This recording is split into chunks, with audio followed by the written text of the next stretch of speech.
Вячеслав Гайзер встретился с общественниками и руководителями самых разных структур Коми. Они представили свои предложения в план мероприятий по развитию республики. Напомню, обсуждения доклада губернатора прошли практически во всех структурах. Оказалось, и в медицине, и в образовании, и в культуре главная проблема – это нехватка кадров. И одной зарплатой вопрос не решить. Важно обеспечить специалистов жильем. Вячеслав Гайзер согласился, что это одна из первоочередных задач для правительства Коми.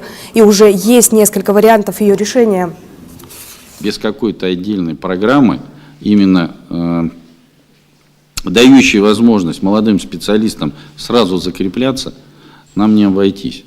И будем думать, в каком виде тогда эту программу все-таки нужно формировать.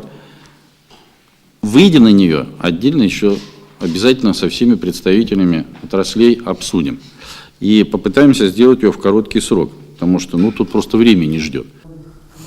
Специалисты соцзащиты попросили создать в регионе центр временного проживания для бомжей и людей, освободившихся из мест лишения свободы. Представители культуры построить хороший концертный зал. Директора детских садов заявили о назревшей замене оборудования на кухнях. Губернатор заверил, это предложение точно будет реализовано. Немедленный ответ получила и просьба школьных педагогов.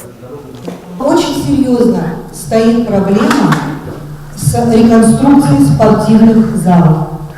Сегодня в большинстве школ это самая актуальная проблема. И мы предлагаем, может быть, создать отдельную республиканскую программу, именно в которой по всей республике провести реконструкцию спортивных залов и решить проблему третьего часа физкультуры.